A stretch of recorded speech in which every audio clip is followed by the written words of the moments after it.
Bonjour, alors aujourd'hui on va parler d'Esso qui fait parler d'elle avec sa grosse volatilité due à ses résultats et son annonce également sur son dividende assez imposant. On le sait, hein, Esso c'est les initiales de Eastern State Standard Oil, c'était l'ancienne entreprise de Rockefeller qui l'avait créée au début de 1912 je crois. Et là, elle est en bourse. Hein. C'est une filiale de Exxon notamment. Exxon en possède environ 82% du capital. Et c'est pour ça qu'elle pourrait aussi être retirée de la cote s'il y avait une OPA notamment d'Exxon. Alors, on va regarder un peu les résultats rapidement, voir le graphe et puis les annonces qui ont été faites sur Esso. Alors, comme d'habitude, avant de commencer, je rappelle que les informations et analyses données sur cette chaîne sont données à titre indicatif et ne peuvent pas être considérés comme un conseil en investissement. L'investissement en bourse est risqué et vous êtes responsable de tous les investissements que vous faites. On regarde un peu les résultats, notamment les chiffres d'affaires et le résultat net de ces dernières années pour voir qu'on est environ à un peu moins de 20 milliards avec une pointe à 25 milliards en 2022. Et sur cette année, le chiffre d'affaires qui s'est établi finalement en baisse, on le voit, à 17,9 milliards, donc un peu moins de 18 milliards de chiffre d'affaires. Le résultat net, on a récupéré un bénéfice d'environ 107 millions d'euros, alors qu'on avait fait 677 millions en 2023, donc l'année d'avant. Donc c'est dû, comme sur Total, notamment aux baisses des marges de raffinage qui étaient très importantes après Covid notamment, et qui ont baissé drastiquement. Et on va voir le graphe et surtout l'annonce d'Esso. Pourquoi Esso a énormément grimpé comme ça? C'est parce qu'elle a proposé un dividende énorme, un dividende XXL, c'est 50 euros. 50 euros quand l'action cote environ à environ 130. On va regarder le graphe parce que ça a beaucoup bougé ces derniers jours, mais ça fait un rendement, on le voit, de 30 à 40% de rendement. Donc c'est complètement différent de la plupart des dividendes et des coupons qu'on a un peu régulièrement en bourse. Donc on le voit, on cotait il y a quelques jours encore ici sur les 125 euros.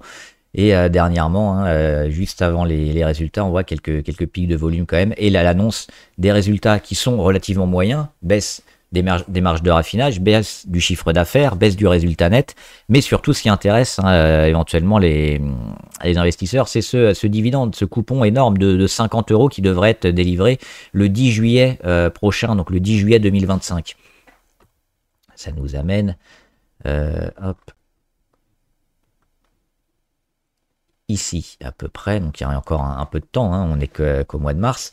Qu'est-ce qui s'était passé la dernière fois? Je crois que c'était 13 ou 15 euros de dividendes, qui était déjà important pour le cours de l'action. C'était, il me semble, ici, c'était février ou mars, je ne sais plus, l'annonce du dividende de 13 ou 15, qui déjà était important pour le cours. Et le cours avait énormément monté, on le voit, pour atteindre finalement presque les 200 euros, 187, avant de redescendre. Le dividende, il avait été donné ici autour du 9 juillet environ.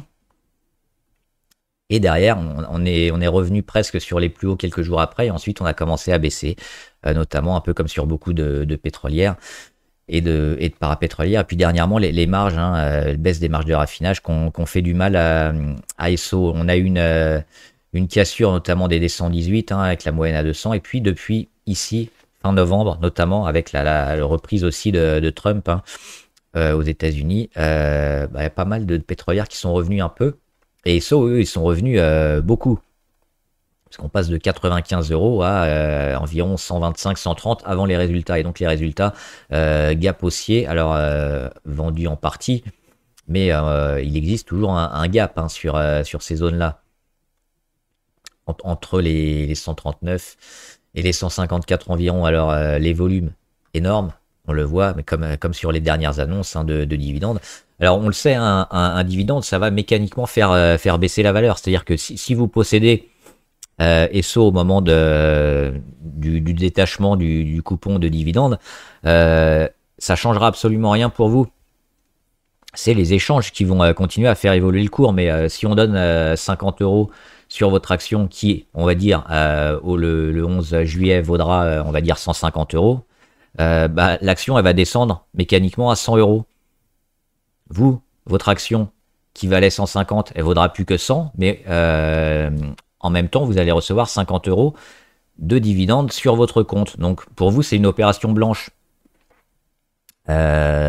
Voilà, donc l'objectif aussi, ça peut être mécaniquement de maintenir un cours un peu plus bas en balançant pas mal de dividendes pour le jour où Exxon éventuellement voudra racheter et finalement sortir un SO de la cote. Finalement, ça pourrait peut-être lui coûter un peu moins cher, parce que si on balance comme ça du dividende au lieu d'avoir un cours qui grimpe sur des résultats super importants, finalement le cours va lui-même s'ajuster un peu à la baisse et ça devrait coûter moins cher à Exxon. Hein. On peut regarder rapidement Exxon qui possède environ 82% de SO. Et Exxon, on le voit, ils vont plutôt bien dernièrement. Ils viennent également de casser ici ce niveau à 113. Et c'est plutôt un très beau signal pour Exxon et un signal d'achat là aussi fin novembre. Alors plutôt fin décembre pour eux. Le rebond. Et on est toujours dans une phase plutôt haussière, on le voit sur le pétrolier américain. Donc là, on a un signal d'achat intéressant aussi qui est en train de se passer sur ExxonMobil, qui pourrait être intéressant à acheter, je pense, sur des niveaux de cassure de 113. Hein. On est à 115. On va revenir à SO. Alors, est-ce que ça vaut le coup d'acheter SO? Peut-être jouer justement cette montée en cadence jusqu'au détachement du dividende début juillet, courant juillet, parce qu'on a vu que dernièrement ça avait été bien acheté. Alors le risque, c'est qu'on n'est pas forcément dans la même période et qu'on est passé entre-temps par une baisse de marge de raffinage qui a été drastique. Hein. On l'avait vu sur Total notamment, c'était très important. Et ça avait handicapé le cours. Donc là, on en est là. Malgré ça, on a quand même un gap haussier, des volumes énormes forcément, et surtout un rachat. Et on s'était déjà préparé en travaillant des zones clés comme la moyenne à 200 qu'on avait cassé à la hausse. Donc c'est plutôt positif. On a également des relais de croissance qui pourraient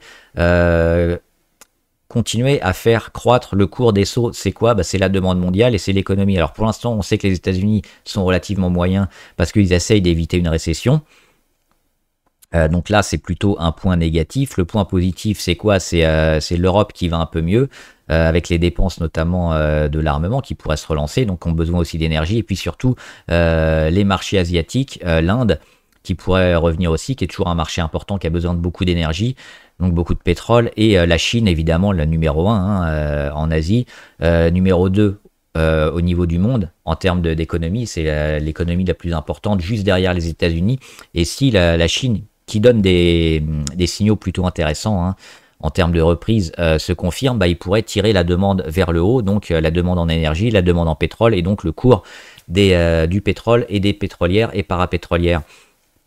Donc ça pourrait être intéressant. Donc le seul bémol actuellement, hein, c'est la faiblesse de l'énergie, de l'économie américaine. Mais pour l'instant, sur SO, on a quand même des nouvelles plutôt intéressantes. Et qui pourrait nous inciter à rentrer à la fois pour profiter éventuellement du dividende ou de la hausse jusqu'au 10 juillet ou 11 juillet, date de détachement du dividende de 50 euros, qui est vraiment énorme. Donc ça montre aussi que l'entreprise quand même fait des bénéfices. Et puis jouer éventuellement la spéculation avec une éventuelle OPA de Exxon hein, qui possède plus de 80% des SO et qui pourrait donc faire une OPA, donc mettre encore un cours un peu plus au-delà du cours actuel pour racheter toutes les actions SO et finalement la retirer de la cote, parce qu'on sait hein, que quand on cote en bourse, c'est notamment des frais, c'est aussi des obligations de transparence, donc c'est bien pour avoir du financement, mais à un moment, c'est peut-être mieux de retirer la valeur de la cote, d'acheter toutes les actions et puis de gérer soi-même cette valeur-là. Donc si Exxon en a la possibilité, ça pourrait faire les affaires des actionnaires des SO qui verraient le cours de l'action monter. Donc c'est à suivre ces prochains jours et peut-être une opportunité de rentrer maintenant pour jouer la suite, malgré des résultats finalement assez moyens sur l'année 2024, mais qui pourrait repartir en 2025.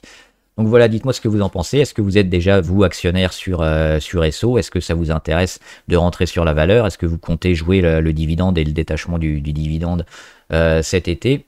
Et éventuellement l'OPA d'Exxon. Dites-le moi en commentaire et j'y répondrai. Bon trade, à plus!